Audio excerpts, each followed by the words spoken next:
अस्सलाम वालेकुम दोस्तों, मैं हूं मोहम्मद साकिब और आप देख रहे हैं साकिब टेक। दोस्तों, आज की ये वीडियो हीटर के बारे में है और बहुत सारे ऐसे हीटर होते हैं जिनमें पायलट लगा होता है। आप पायलट को पहले ऑन कर लेते हैं, उसके बाद फिर उसी से प्लेट ऑन हो जाती है। लेकिन कुछ हीटर ऐसे होते हैं जिनमें पायलट के साथ थर्मोस्टेट भी लगा होता है। वो अक्सर तौर पे जापानी हीटर ही होते हैं ऐसे जिनमें थर्मोस्टेट का इस्तेमाल किया जाता है। अब ये देखें, ये इसमें पायलट लगा हुआ है ये दरमियान में, और साथ में इसके थर्मोस्टेट भी लगा हुआ है और लाइटर भी लगा हुआ है। तो लाइटर से ही आप इसको ऑन कर सकते हैं, लेकिन फ़िल वक्त लाइटर इसका ख़राब है।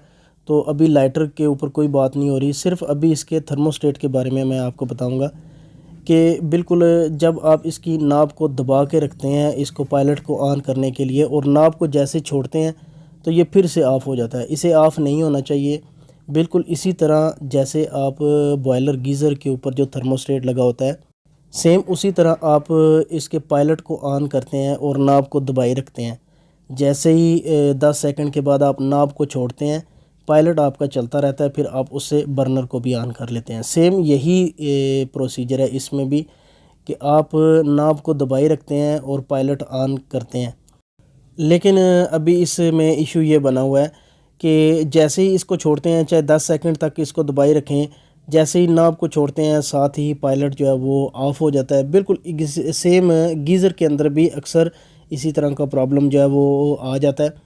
तो उसके लिए फिर क्या हम करते हैं, या तो उसकी पायलट तार जो है वो नई लगाते हैं या उसमें सेल जो है वो नया लगाते हैं। इसमें भी सेम वही चीज़ है, सिर्फ थोड़ा सा फ़र्क है इसमें।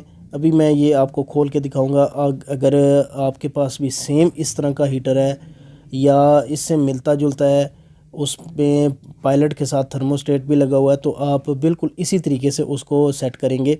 तो इसके लिए लास्ट तक ये वीडियो आपने ज़रूर देखनी है। तो अभी मैंने इसको खोल लिया है।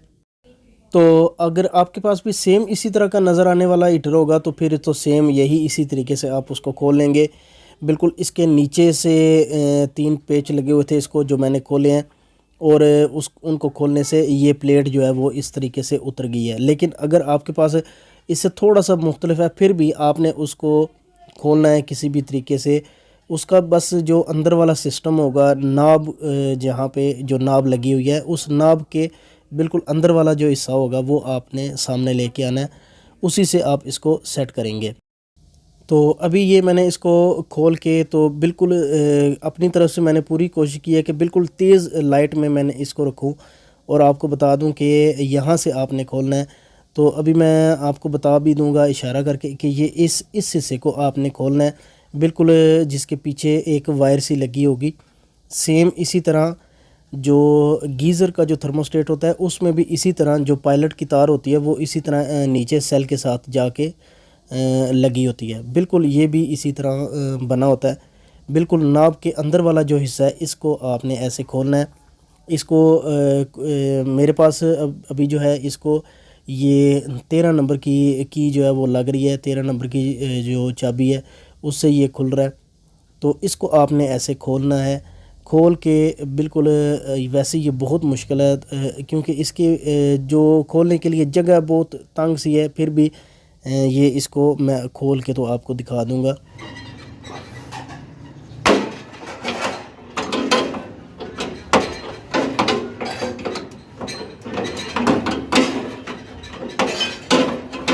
और अभी ये मैं इसे हाथ से अंदर से खोलने की कोशिश कर रहा हूँ।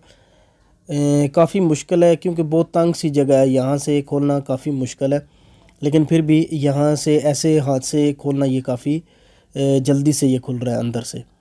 तो ये ऐसे खोल के जब ये देखें, ये सामने मैंने आपको दिखा दिया। ये बिल्कुल इसी तरह सेम वही सिस्टम होता है लगा हुआ जो सेल के अंदर। इसी में से ये पीछे तार लगी हुई है, पायलट तार है जो इसका जो थर्मोस्टेट लगा हुआ है उसकी तार है। बिल्कुल इसी तरह होती है उसके अंदर भी, गीज़र के अंदर भी।